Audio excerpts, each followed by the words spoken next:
Hey y'all, welcome back to my channel. My name is Tavon, and today we are making banana bread. I did not record this, but before you get started with making the banana bread, go ahead and set your oven to 325. Here I have 2 bananas. You can use 3, but I only had 2. Add a dash of lemon juice to stop the banana from getting brown. Then you're going to add a half cup of brown sugar, a half cup of white sugar. Go ahead and mix that in. And we're going to add a softened stick of butter. And we're going to mix that in. You can use a hand mixer with this, but I decided to go ahead and just use a whisk. And I added about a tablespoon of vegetable oil, canola oil.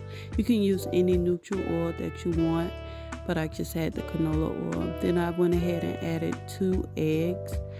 Make sure your ingredients are room temperature. Make sure breads and cakes bake evenly. And then you're going to go ahead and mix that in, and that's how it should look. And then I added in about 2 teaspoons of vanilla extract. And I went ahead and added 3/4 cup of buttermilk.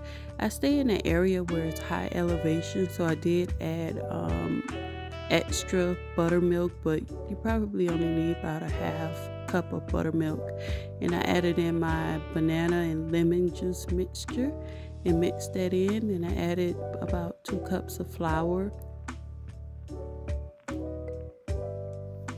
all-purpose flour, and I added in 1 teaspoon of baking soda, and I also added 1 teaspoon of baking powder.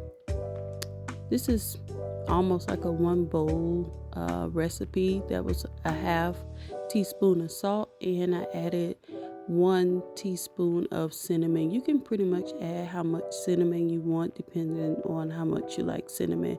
And I added in a few dashes of nutmeg. You don't want to add too much because then it's going to taste soapy. And for this recipe, I added in pecans, but you can add any nuts that you want. And I coated the flour mixture in with the pecans so that the pecans wouldn't sink to the bottom. And then you're going to go ahead and combine those ingredients. Do not overmix, because if you overmix, you're going to have tough and chewy bread, and that's not the outcome that we want.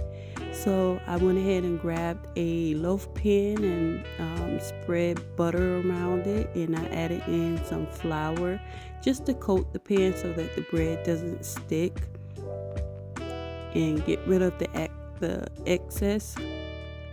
And then I went ahead and added half the batter to it. I added some caramel that I had sitting in the fridge just to try something different.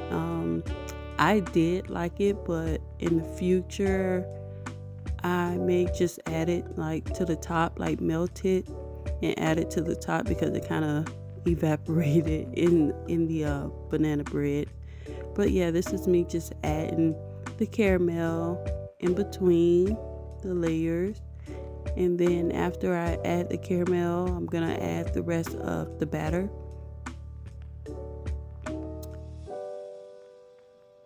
And then I took a toothpick and, spread the caramel out, made it look pretty.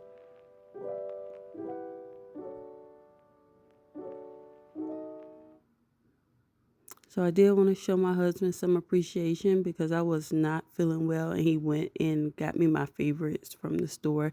So I did go ahead and get some brown sugar and sprinkled some of that at the top because we wanted a little crisp top. And this was the end result. You can see the caramel a little bit in there. This is fresh out the oven, so after you wrap it like in saran wrap, the top won't be as crunchy, but I like the crunchy top. And this is a close-up. Let me know if you guys try the recipe. Thank you for watching.